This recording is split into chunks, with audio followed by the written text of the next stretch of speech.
में केवी हरनाथ के स्टूडेंट्स भी पढ़ते हैं तो इसलिए। ओके, चलिए कोई बात नहीं है, हम लोग अपनी क्लास शुरू करते हैं। आज का टॉपिक मैंने बताया हुआ है आपको।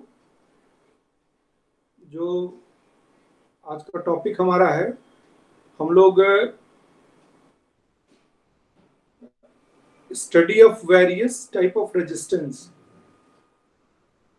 ये टॉपिक हम लोग को करना है आज।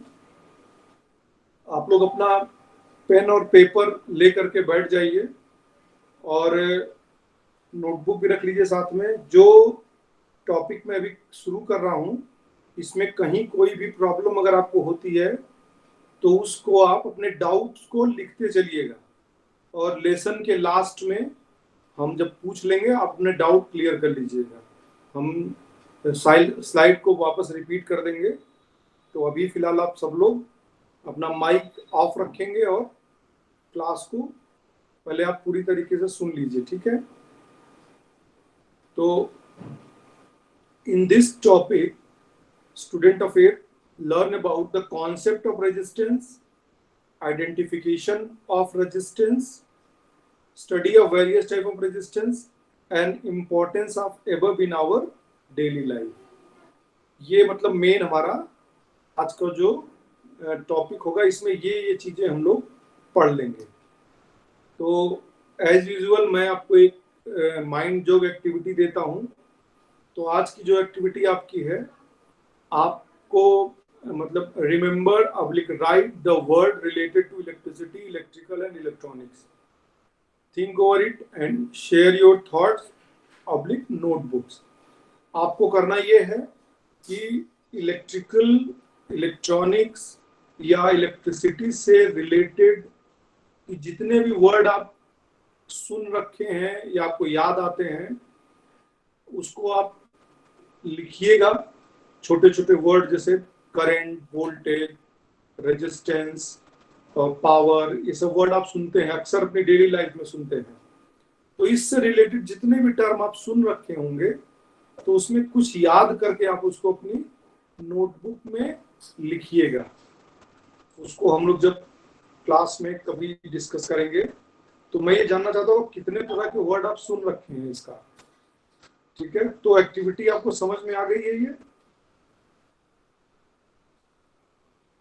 कोई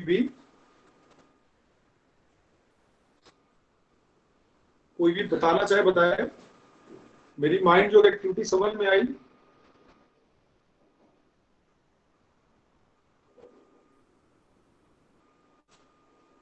प्रियांशु कुमार, माइक ऑन करो। Yes sir. तुम दो लॉगिन, दो प्रियांशु है क्या क्लास में? यस सर, मैं सर यस सर। 3 है। ओके, कोई बात हम 2 ही ज्वाइन किए हैं। हाँ ठीक है। तो ये एक्टिविटी आपको समझ में आ गई है, तो पहले आपको ये करना है। इसके बाद हम लोग अपना जो टॉपिक शुरू करेंगे, तो इस टॉपिक में अगर आप प्रैक्टिकली करेंगे तो आपको इन चीजों की जरूरत होगी। इसमें different type of variable resistance, different type of fix printed value register, different value of carbon register, general PCB, various register, pot type और मल्टीमीटर। ये मतलब जब प्रैक्टिकल केस में जाएंगे तो इन चीजों की जरूरत होती है। तो हमारा जो लेसन है ये अभी फिलहाल हम आपको थ्योरी मान करके चल रहे हैं, और प्रैक्टिकल के लिए हम आपको इसकी पिक्चर्स इसमें दिखाते रहेंगे स्लाइड में। तो ये लेसन मतलब अगर प्रैक्टिकली करके देखते हैं तो ज्यादा अच्छे से क्लियर होता है ये। चलिए आगे देखते हैं। तो पहले हम आपको थोड़ी सी इसकी हिस्ट्री बता देते हैं कि George Simon Ohm was born in March 16, 1789 in the city of Erlangen in the Bavaria, which is now Germany। Germany के एक साइंटिस्ट है, और इनकी डेथ हुई थी 6 जुलाई 1854 को, जर्मनी में ही। और इन्होंने 2 इम्पोर्टेंट पेपर पब्लिश किए थे 1826 में। जब कोई चीज, नई चीज कोई किसी को समझ में आती है तो उसके ऊपर वो पेपर या कोई भी चीजें पब्लिश करता है, तो उसको हम लोग मतलब वो नई चीजें जानने के लिए ऐसा करते हैं लोग। जैसे न्यूज़पेपर में पब्लिश होता है तो ऐसे टेक्निकल जर्नल्स होते हैं उसमें पब्लिश किया था। तो Ohm's give a mathematical description of conducting in a circuit moulded of the Fourier study heat conduction. These papers continue Ohm's deduction. This is a result of the experiment evidence in the particularly in the second. The paper centrally was the first step in the comprehensive theory, which is the Ohms was able to give the famous book published in 1827. The galvanic chain mathematically worked, and the counted was is known as the Ohm's law, and they are the for the voltage E is equal to I into R. देखिए ohms जो थे George सीमेन ohms, इन्होंने Ohm's law का जो rule है इन्होंने ही publish किया था। ओम्स लॉ आज के इलेक्ट्रिकल या इलेक्ट्रॉनिक्स में बहुत इंपॉर्टेंट रूल है जो रेजिस्टेंस का रिलेशन वोल्टेज और करंट के साथ रिप्रेजेंट करता है। मैंने डेफिनेशन बेसिक टर्म में आपको बताया हुआ है, वोल्टेज क्या होता है, रेजिस्टेंस क्या होता है, तो इन दोनों को रिलेट करता है ये। और सिंपल सा रिलेशन है V is proportional to I, voltage proportional होता है करंट के। तो इनको इसलिए आपको बताइए कि आप इनके बारे में जानिए, इन्होंने इसका इन्वेंशन किया था और इसीलिए इसकी जो रेजिस्टेंस की जो मेजरिंग वैल्यू होती है, इसका यूनिट कह सकते हैं हम, वो ओम होती है और इन्हीं के सम्मान में उसको ओम वैल्यू दी गई है। तो ये कुछ हिस्ट्री पॉइंट है उसका। अब हम लोग बात करेंगे रेजिस्टेंस की, रजिस्टर की। रेजिस्टेंस जो है रजिस्टर की प्रॉपर्टी होती है। रेजिस्टेंस कोई डिवाइस नहीं है, resistance is a property and resistor is a device that contain the property of the resistor. Resist is the word which means to oppose. Resist का जो वर्ड मीनिंग होता है अपोज करना, किसी का विरोध करना।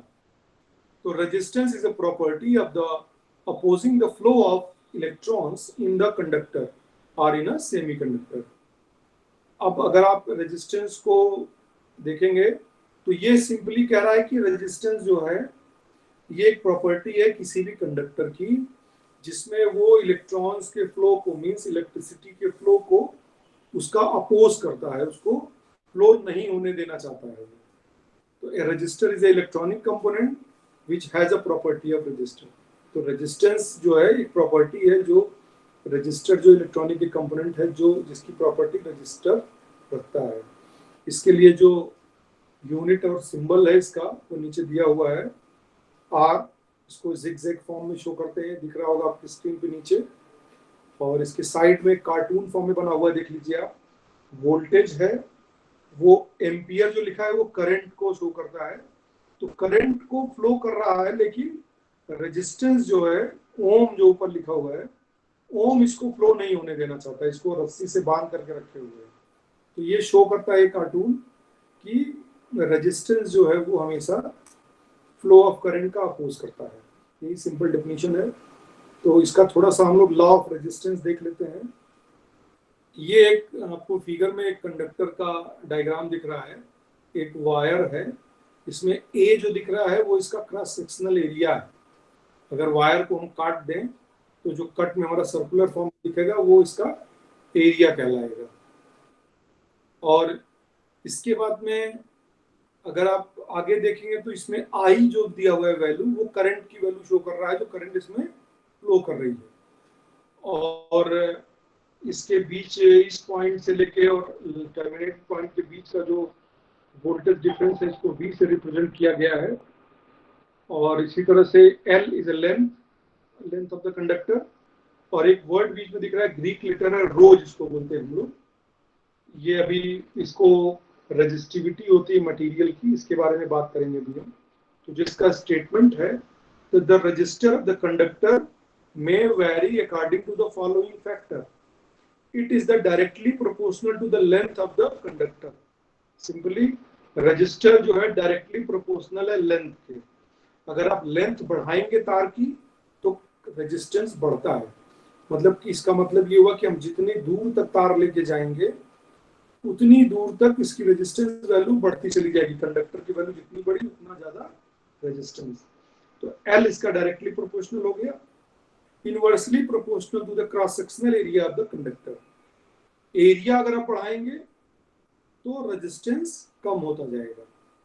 तो ये इनवर्सली प्रोपोर्शनल इससे लिखा है। इसका मतलब कहने का मतलब ये तार हमारा जितना मोटा होता चला जाएगा रेजिस्टेंस की वैल्यू कम होती चली जाएगी। और तीसरा जो इसमें प्रॉपर्टी लॉ है इसका कि directly proportional to the specific resistance or resistivity of the conductor. हर मटेरियल की, जिस मटेरियल का ये तार बनाया गया है, कंडक्टर बनाया गया है, उस मटेरियल की जो प्रॉपर्टी होती है स्पेसिफिक रेजिस्टेंस, ये भी इसके डायरेक्टली प्रोपोर्शनल होता है। जिसका स्पेसिफिक रेजिस्टेंस ज्यादा होगा वो कंडक्टर की रेजिस्टेंस वैल्यू ज्यादा होगी। ये इसका कांस्टेंट वैल्यू होती है। जैसे कॉपर, एल्युमिनियम या जो भी वायर हम यूज करेंगे जिस मटेरियल का, उसके हिसाब से इसको हम लोग डिफाइन करते हैं। तो इसके लिए जो हमारा फार्मूला निकल करके आएगा R is equal to rho L by A, क्योंकि R है इसका डायरेक्टली प्रोपोर्शनल है, A इसका इनवर्सली प्रोपोर्शनल है और रो भी इसका डायरेक्टली प्रोपोर्शनल है। तो जो फार्मूला बना R is equal to rho into L by A, where R is the resistance, L is the length, and A is the area of the cross sectional, and rho is the specific resistance of the conductor. ये नीचे इसमें दिया हुआ है ये सारी चीजें। तो ये एक रेजिस्टेंस का लॉ है, ये बेसिक चीज है, इसको आपको जानना चाहिए। हमारा जो मेन टॉपिक है वो आइडेंटिफिकेशन टॉपिक है। तो अब हम लोग सीधे अपने टॉपिक पर आते हैं। Types of the resistance, mainly हम लोग को यही करना है यार। तो there are many type of resistor according to the type of the material used and manufacturing, produce and their application। मतलब इसके कई सारे क्राइटेरिया हो सकते हैं।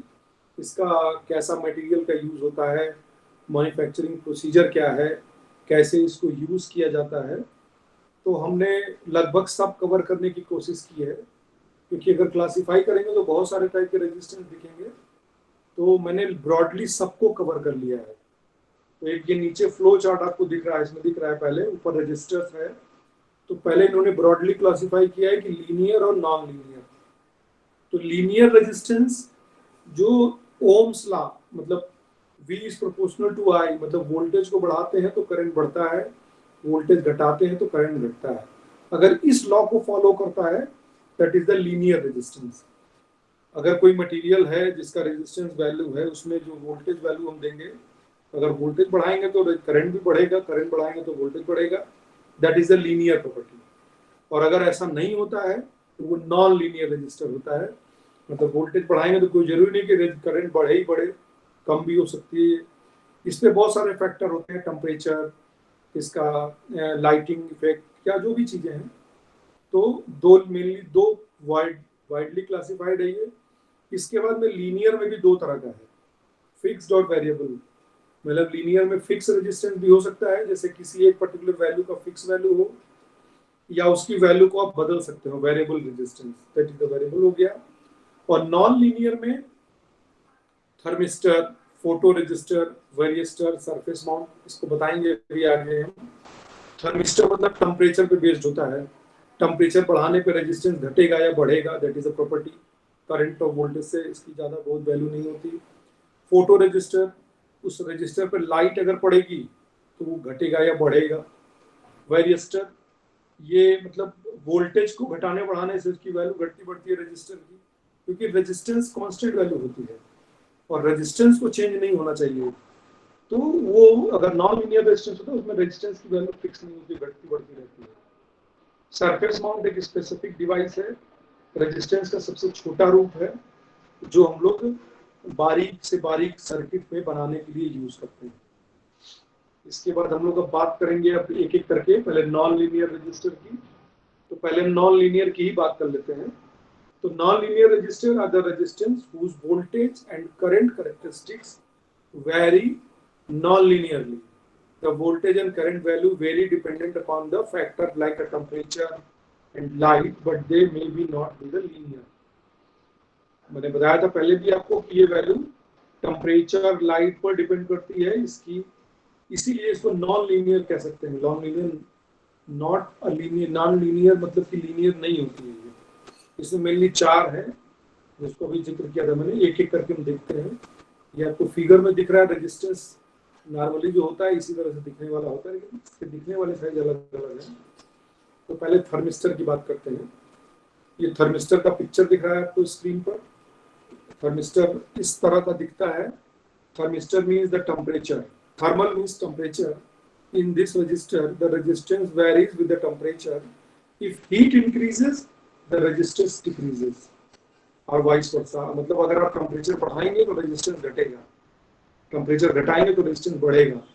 This is a use for measurement of the control and purpose. जैसे temperature measuring जो instrument बनते हैं उसमें इसको यूज किया जाता है, या कंट्रोलिंग पर्पस में कि इतना टेम्परेचर बढ़ेगा तो हमारा, जैसे एसी है, एसी एयर कंडीशन में अगर आपने 22 डिग्री 25 डिग्री पे सेट कर दिया है तो रूम टेम्परेचर इतने पर आकर के वो रेजिस्टेंस वैल्यू घटती बढ़ती है, उसको हम लोग कट ऑफ कर करके इसको यूज करते हैं।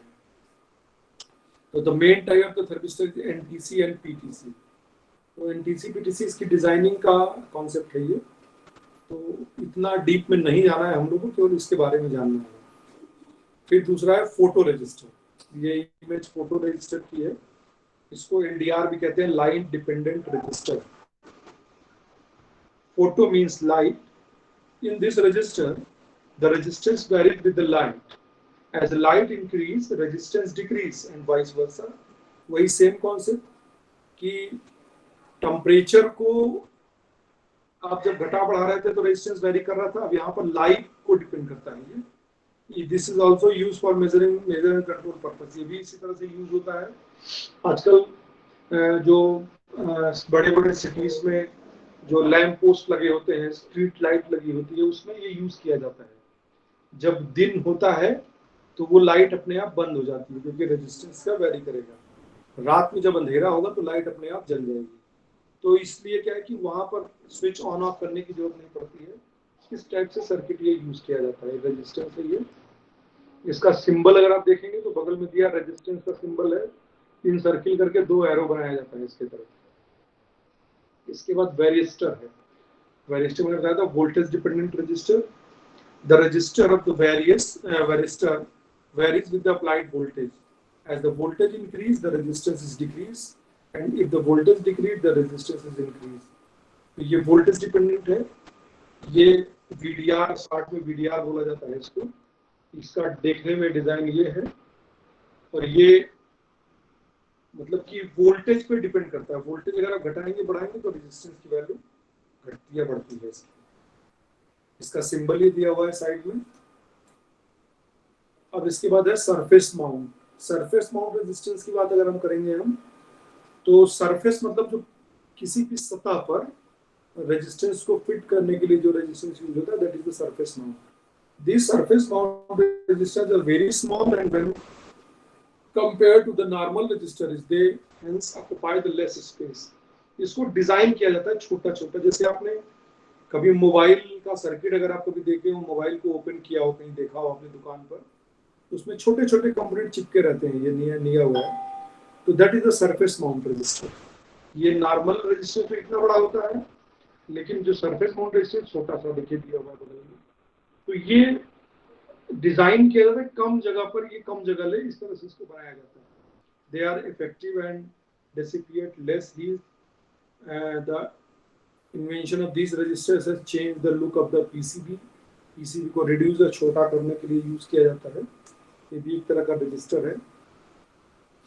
अब आते हैं हम लोग लीनियर रेजिस्टेंस के बारे में बात करेंगे। अभी नॉन लीनियर देख रहे थे। Linear resistance is whose resistance doesn't vary with the flow of current through it। Current इसमें जो फ्लो करती है इसकी वैल्यू चेंज नहीं होती है। The current through it will always proportional to the voltage applied across. It's a linear resistance and further classified as fixed and variable. मैंने बताया था इसमें। तो फिक्स रेजिस्टेंस का सिंबल ये नीचे दिया हुआ है, और वेरिएबल रेजिस्टेंस का सिंबल ये बगल में दिया है। इसमें एक 3 टर्मिनल होता है, इसमें 2 होता है, इसमें 3 टर्मिनल 1 2 और 3। 1 2 की वैल्यू की फिक्स होती है, 3 पर हम लोग वेरिएबल वैल्यू ले सकते हैं। इस एरो को जितना दाएं बाएं मूव कराएंगे रेजिस्टेंस की वैल्यू चेंज होती है। देख लेते हैं पहले वेरिएबल रेजिस्टेंस में भी। Variable resistance R those whose value can be varied manually according to the requirement।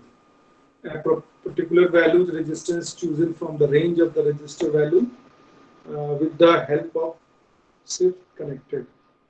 The resistor are better understood With the help of the classification, we have variable resistance, further dividing the potentiometer, rheostat and trimmer. ये मतलब variable resistance, आपको मैं example बताऊं, जैसे कि radio का जो volume आप लोग कम ज्यादा करते हैं, that is the variable resistance, उसको हम लोग मतलब पोटेंशियोमीटर भी बोलते हैं। तो वो आप वैल्यू को चेंज करने के लिए रेजिस्टेंस की आप उसके पॉट को घुमाते हैं तो वो चेंज होती है वैल्यू। रिहोस्टेट हम लोग, अभी मैं डायग्राम इसका दिखाऊंगा आपको, यहाँ फिजिक्स लैब में कभी आप जाएं या साइंस लैब में जाएं तो आपको जरूर दिखेगा, ये लैब पर्पज में यूज होता है।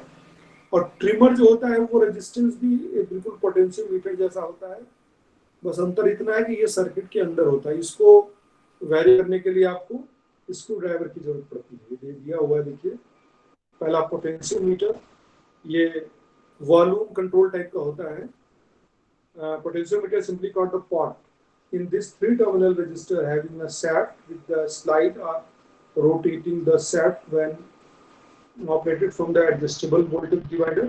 The following figure are shown in the image of potentiometer. In the mostly use the volume controller TV और म्यूजिक सिस्टम, जैसे देखा है आपने। तो ये इसका डायग्राम दिख रहा है आपको कि इसमें देखिए ये इसका इंटरनल डायग्राम है, ये तीसरा टर्मिनल है, इसी को हम लोग चेंज करके रेजिस्टेंस वैल्यू को चेंज करते हैं। इसी तरह से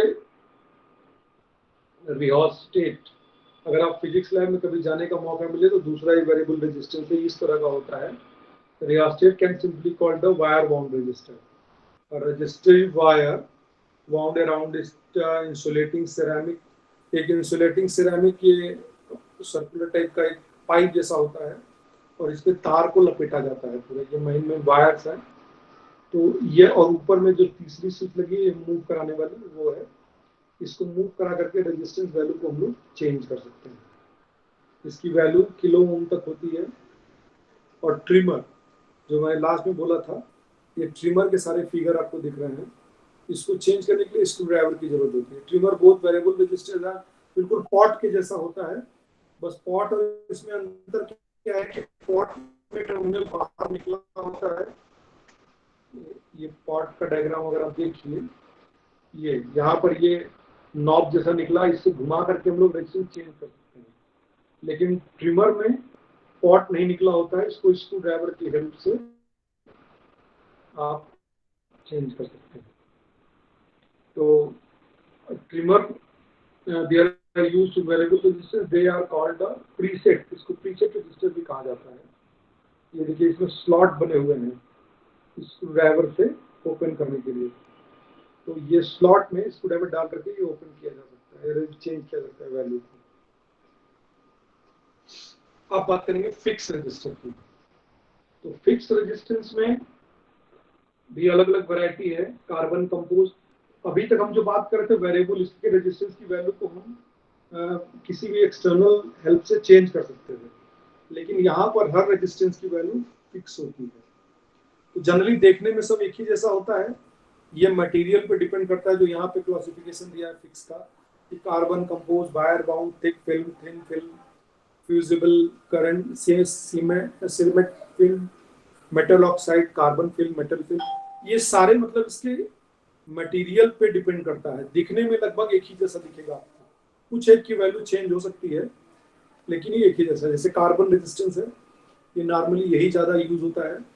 the carbon composition resistor are blend of the carbon particulars, graphite and ceramic dust mix with an binder substance like a clay.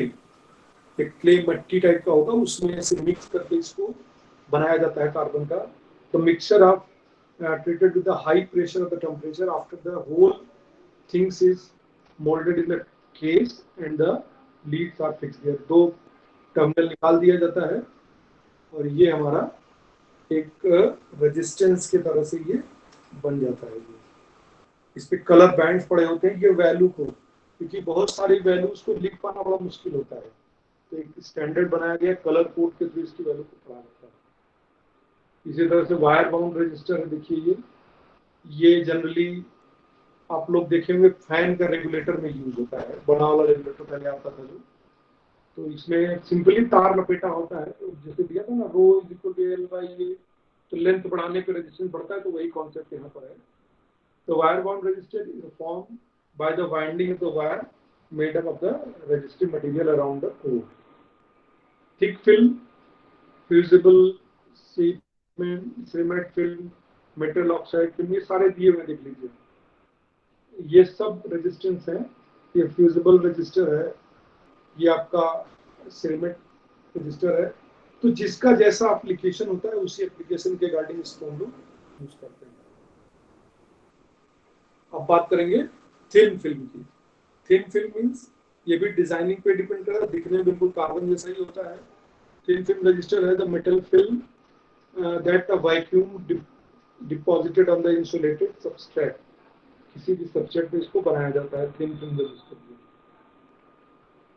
तो अब कलर कोड की बात करेंगे हम लोग। ये रेजिस्टेंस का लगभग मैंने सारा कवर कर दिया है। तो रेजिस्टेंस देखिए 3 कलर के बैंड से बने हुए हैं। ये रेड कलर का, पिंक कलर का, गोल्डन ब्राउन, इस तरह से। तो it would really difficult to manufacture the resistance of each and every values. Hence the few values are chosen from the registers such as the value put on the manufacturing, those are called the preferred values. ये लोग हर value का resistance market में मिलना मुश्किल होता है। 10 ओम, 20 ओम, 25 ओम, 40 ओम, 100 ओम, 1000 ओम, 10,000 ओम। तो आपको जितने वैल्यू का चाहिए, लेकिन तो एक रेजिस्टेंस बनाना मुश्किल होता है। तो इसके लिए अगर बना भी लेंगे तो वैल्यू उस पर प्रिंट करना बहुत डिफिकल्ट होता है। इसके लिए कलर कोड यूज किया जाता है। इसका रूल है, ये डिटेल में हम लोग 11th क्लास का सिलेबस है ये, लेकिन हम थोड़ा सा इंट्रोडक्शन आपको दे देते हैं कलर कोड का, कि किसी भी वैल्यू को पढ़ने के लिए उसमें कलर कोड डाला जाता है, उसी कोड से इस वैल्यू को पढ़ लिया जाता है। रेजिस्टेंस की वैल्यू को हम लोग अपने हिसाब से भी बना सकते हैं, उसके लिए सीरीज और पैरेलल कनेक्शन है। इसका अगला टॉपिक हम लोग का यही है, उसमें पढ़ेंगे। तो ये कलर कोडिंग का एक टेबल दी हुई है, तो इसमें हर कलर की क्या वैल्यू होती है वो दिया है। Black, brown, red, orange, yellow, green, blue, violet, grey, white, gold, silver, नम, digit value, multiplier value, tolerance value, ये सब हम डिटेल में आपको 11th में ही बताएंगे। फिलहाल एक छोटा सा एग्जांपल देके हम समझा देते हैं आपको कि अगर 3 बैंड दिया हुआ है, yellow, blue, orange and silver, जिसे दिया है। एक पहला बैंड येलो कलर का है, दूसरा ब्लू है, तीसरा ऑरेंज है और सिल्वर है। तो हमको करना क्या होगा, पहला हमारा येलो दिया हुआ है, दूसरा ब्लू है। तो येलो की जो वैल्यू है यहाँ टेबल में आप देखेंगे, तो ये येलो की वैल्यू 4 है, ठीक है। दूसरा हमारा था ब्लू, तो ब्लू की वैल्यू यहाँ पर है 6। तो 4 और 6 इसको डायरेक्ट लिख दिया जाता है, 46 हो जाएगा, 4 और 6। तीसरा बैंड हमारा जो है ऑरेंज है, तो ऑरेंज के लिए जो कलर यूज किया है वो अगर आप बैक होके देखेंगे तो 3 है, यानी कि 10 टू द पावर 3। तो तीसरा बैंड जो होता है वो मल्टीप्लायर होता है। तो अगर आप अब देखिए एग्जांपल में, the value of yellow is 4, blue is 6, orange is 3, which represent the multiplier. Third वाला रिप्रेजेंट मल्टीप्लायर होता है, और सिल्वर जो दिया हुआ है वो टॉलरेंस वैल्यू होती है। तो value of the resistance is 4, 6 into 10 to the power 3। Simple है ये। और टॉलरेंस अगर आप निकालेंगे तो ये 10% ऊपर नीचे वेरी करता है। तो ये टॉलरेंस वैल्यू निकाली जाती है, इसकी मिनिमम और मैक्सिमम। तो ये डिटेल हम लोग करेंगे बाद में। और अब कलर को कैसे याद रखा जाता है, इसके लिए लोग अलग अलग ट्रिक बनाए हैं। जैसे हम लोग भी पढ़ते थे तो हम लोगों ने एक ट्रिक बनाई थी कि black, brown, red, orange, yellow, green, blue, violet, green, violet, इसको याद रखने के लिए ये बनाया गया है। B Roy of Great Britain veto getting wet, आप इससे याद कर सकते हैं। या big boy race our young girl but violet generally win, ये भी तरीका है याद रखने का। तो ये रेजिस्टेंस के बारे में बता दिया मैंने आपको। एक छोटा सा प्रोजेक्ट मैं आपको दे रहा हूँ। अभी जो टॉपिक मैंने कराया है, इस टॉपिक से रिलेटेड एक छोटा सा कोई आप चार्ट पेपर पे पोस्टर बनाइएगा, और बना करके हमको आप ग्रुप में शेयर करिएगा। अपना नाम नीचे लिखिएगा, नाम, क्लास, रोल नंबर, और पोस्टर को शेयर जरूर करिएगा। और पोस्टर में जो भी ऊपर वैल्यू मैंने बताई है आपको, जो भी रेजिस्टेंस के बारे में आपने जाना है, जो आपको अच्छा लगता है इसमें पूरे टॉपिक में, उसका एक पोस्टर आप बना सकते हैं। तो ये हमारा पूरा एक टॉपिक था। अब इसमें किसी को कुछ अगर पूछना है तो आप पूछ सकते हो, किसी को कोई डाउट हो।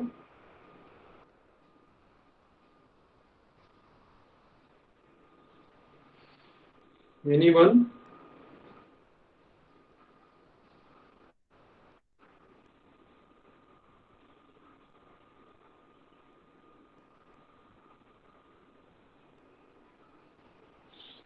बोलिए, किसी को कोई डाउट? No sir. कोई डाउट नहीं? No sir. कोई क्वेश्चन किसी का?